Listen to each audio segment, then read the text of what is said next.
This is Straight Talk with it. I mean you, Greg Fann, the Preacher Man, and his sidekick Shanan Jones.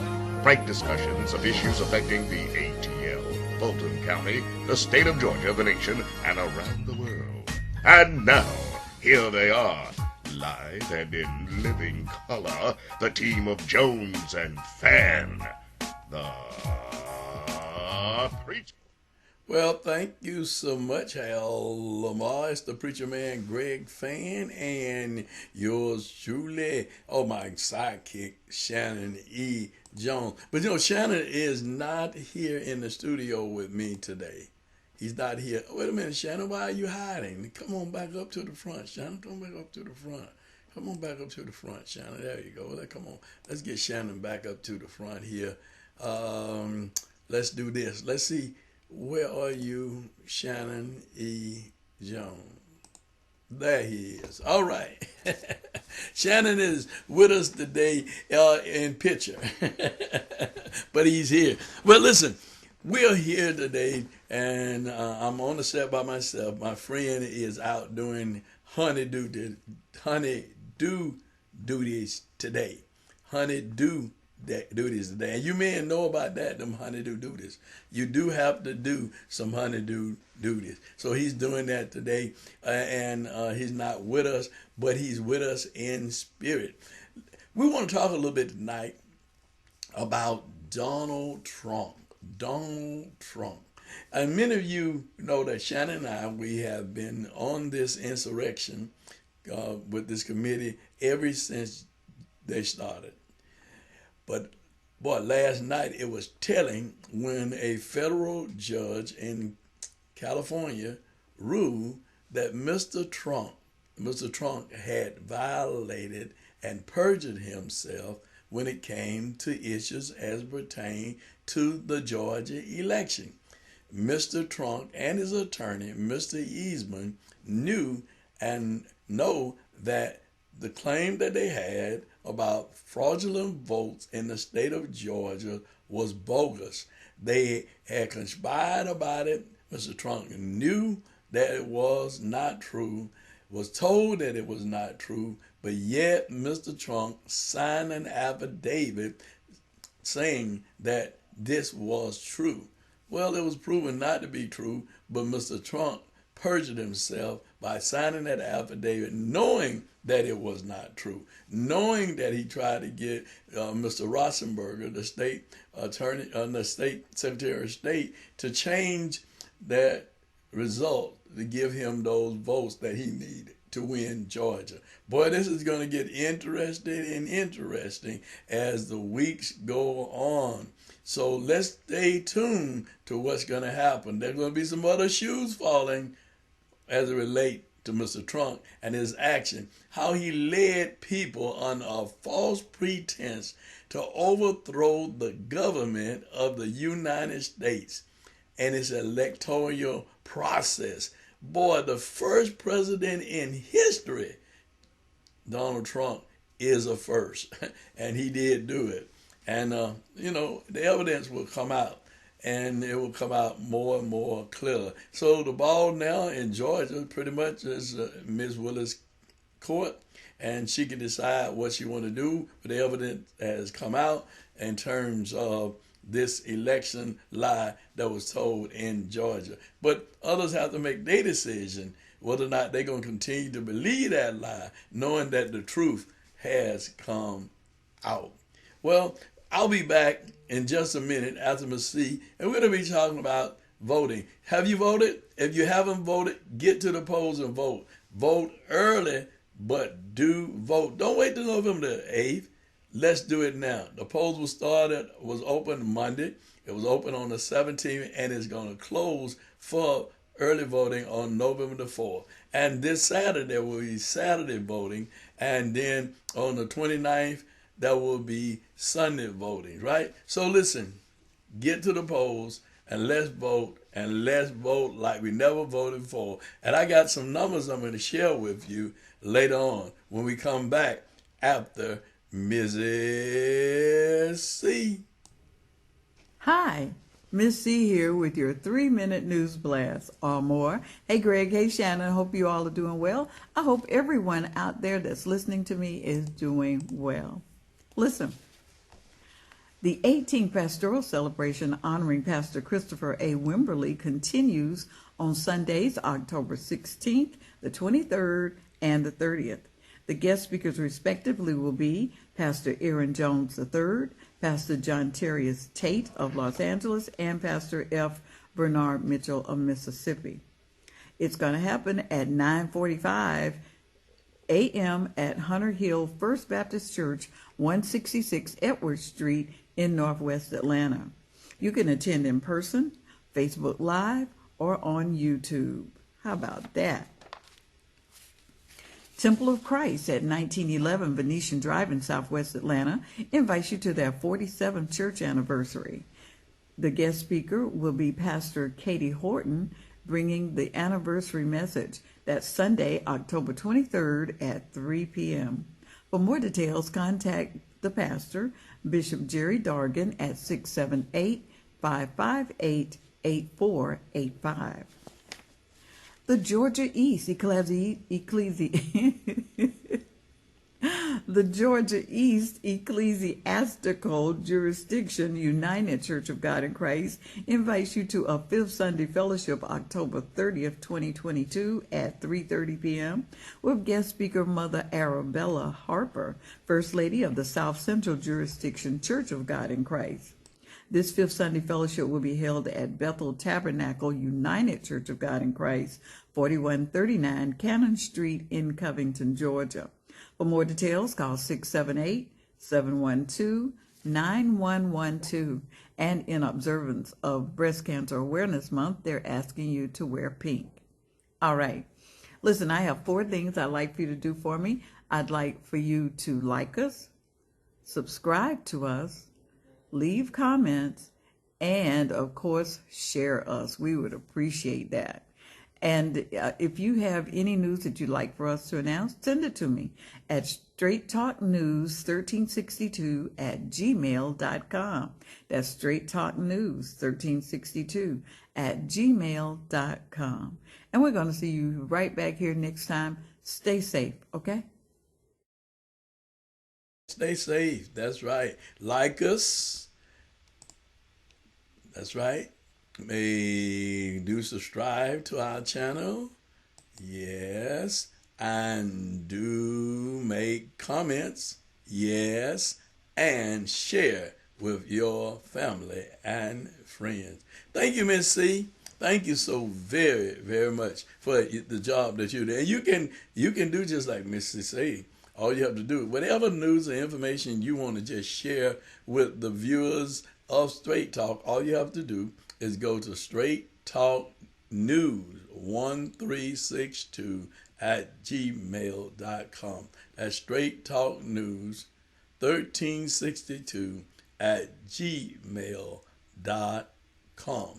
Well, we're in the election now, and we've seen a lot of commercials. Good God, have we seen the commercials. We've seen commercials for Republicans and for Democrats. We've seen the commercials.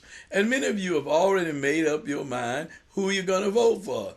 And I'm asking you to bring your friends, get your friends, your family members, your grandchildren who are of age, take them to the polls, get them to go to the polls and vote, and let them realize the importance of this vote, because democracy is on trial. What we experienced, my generation, the baby boomers, we experienced sitting on the back of the bus as little kids. We experienced having to sit at another counter, the colored counter, versus the counter that was for the whites. Now, Dr. King and my late pastor, Reverend Abernathy, Hosea Williams, James Ernst, Andrew Young, Joseph Lawrence. I mean, we can just go on and on with the ones who gave up their life and fought for us to have freedom, the freedom and the right to vote. That has been taken away from us with all of these voter suppression laws. And people say, well, it's not voter suppression. Yes, it is. And when you have people cannot give people water in the line. And by the way, let me tell you this. when you go vote, if you don't have, you have some water and you have an extra bottle of water, please don't share it with anyone in the line. I know you said, but that me just giving them some water because I have an extra bottle. Well, don't do it because they said it's against the law to give water to individuals in the line. So don't do that. Please don't do it. And then the other thing I want to share with you is that, the law says that your vote can be challenged. You can go to the poll and find out that your residency has been challenged. And so you have to vote a provisional ballot. Once you vote that provisional ballot, then it has to be cured by the Board of Elections, and you have to prove, or they have to prove that you don't live there, and you have to prove that you do live there.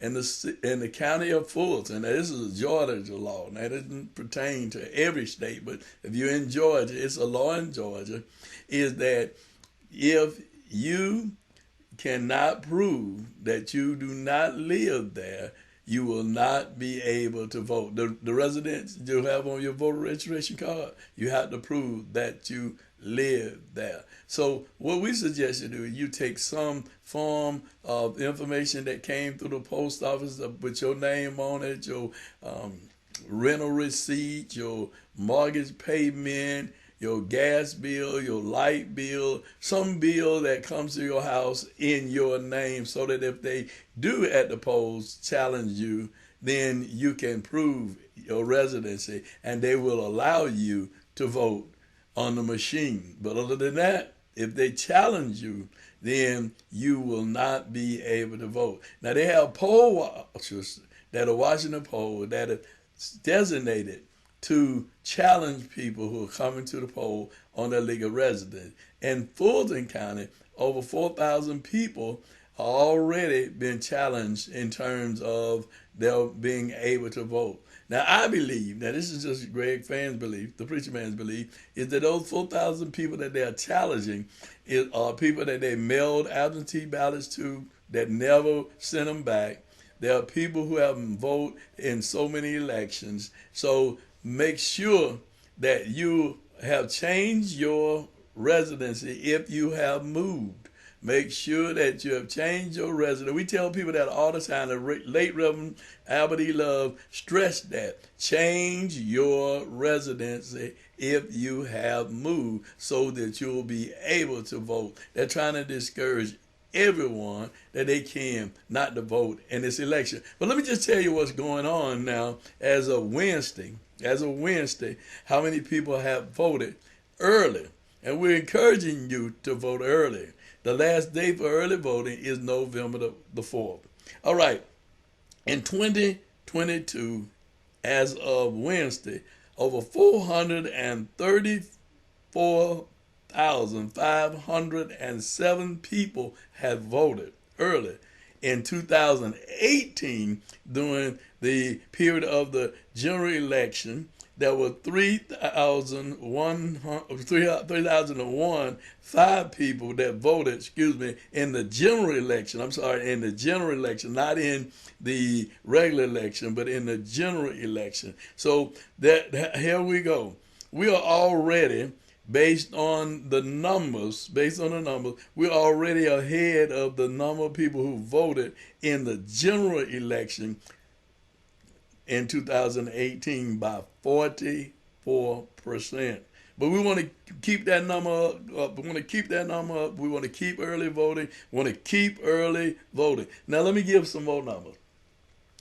White by race.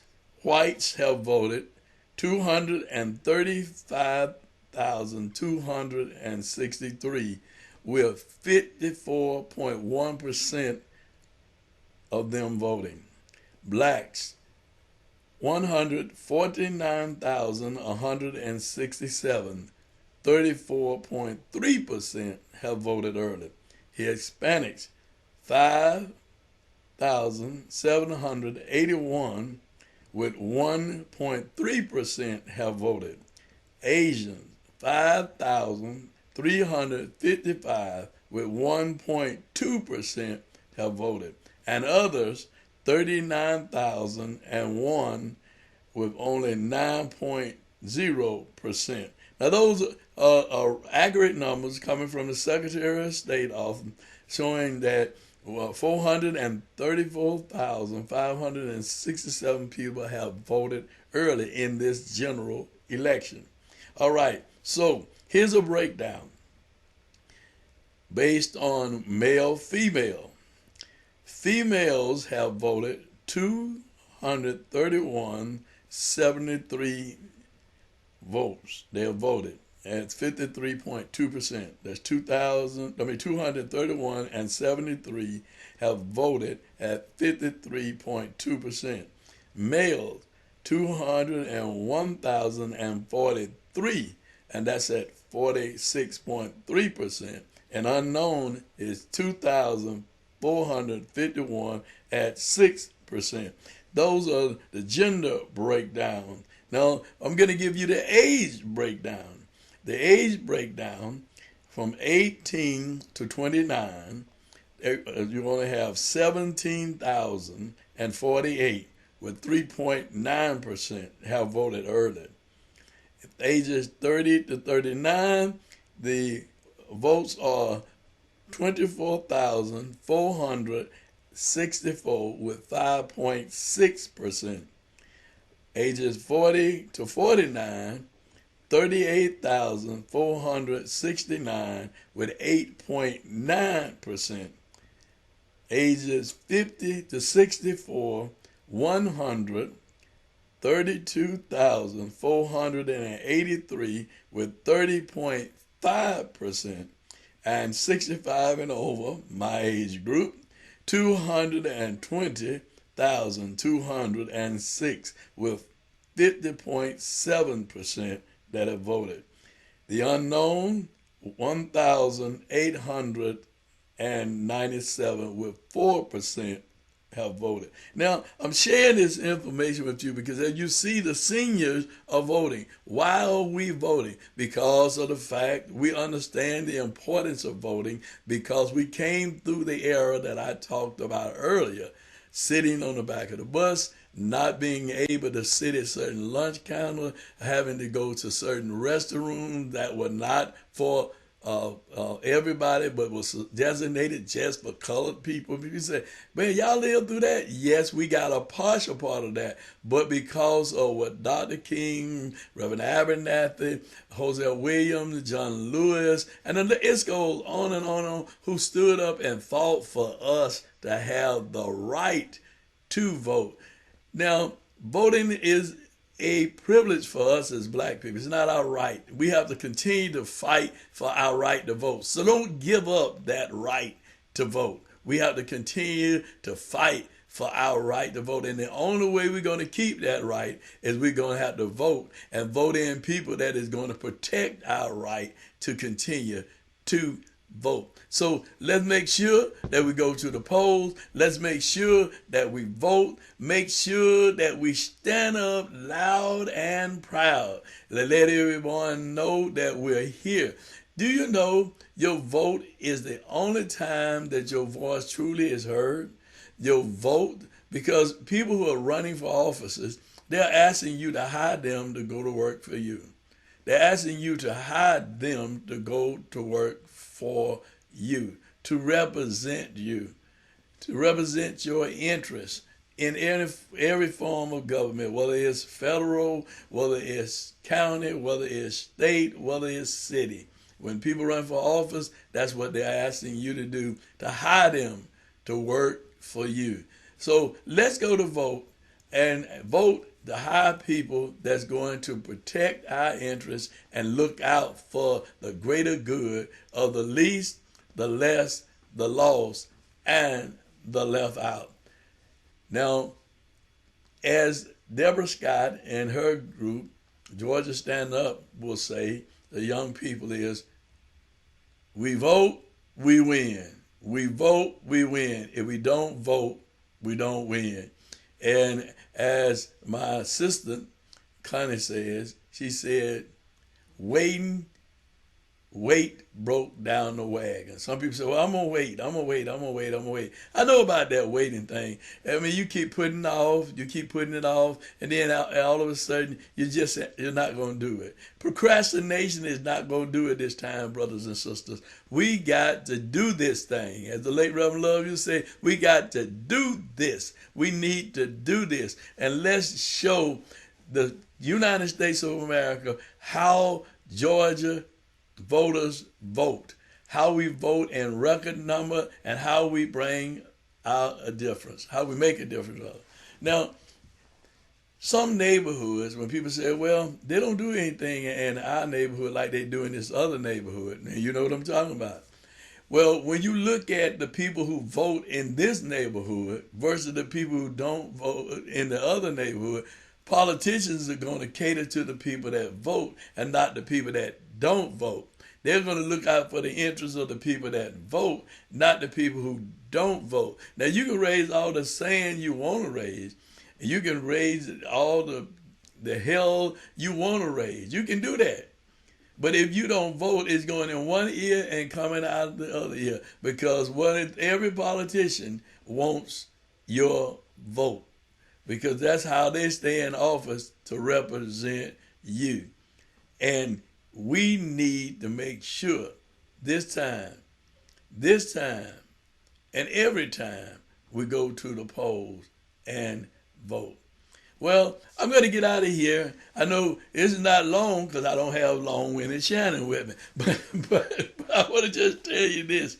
Listen, keep the Orange family in prayer. You know, Jemida Orange, the daughter of the late Reverend James Orange, she passed. And her funeral will be next Friday at the Enon Church, Baptist Church in South Fulton, where the Reverend Dr. Gregory Pollard is the pastor. So if you have not heard, yes, she has passed. She's left us a great soul, a great soldier, has gone on home.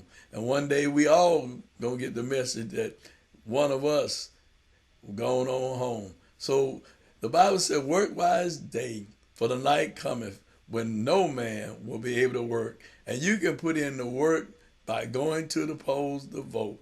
That's the least rather you can do is vote. If you don't want to demonstrate, you don't want to march, you don't want to organize, you don't want to do those type of things, Pastor, I'm speaking to the preachers now. If you don't want to do those kinds of things, the least you can do is to encourage your members, your parishioners to vote. And don't forget about souls to the poll. Take your members to the poll. Encourage them to go to Sunday voting. Encourage them to vote on Saturday. Because some people say, I can't get off, I can't vote during the week. Well, you got Saturday and you got Sunday voting. So let's do this. Let's do this. Let's make a difference. They ain't been listening to nothing today but Straight Talk with yours truly, Greg Fann, the preacher man. And I'll have my sidekick back with me next week. My sidekick, he'll be with me next week. He's just doing a little honeydew. And if you see him, ask him about the honeydew project Cartier had him doing, okay? And may God bless you and help smile upon you. And as always, this ain't been nothing but what? Straight Talk. Hal, take me on out of here, will you? I appreciate you. Thank you, Hal. Hal's going to take me right on out. God bless you. Want to be a guest on Straight Talk? Email Greg Fann at fann922@comcast.net or call 404-308-0795. Join us again for another episode of Straight Talk with Shanan Jones and Greg Fann, the Preacher Man.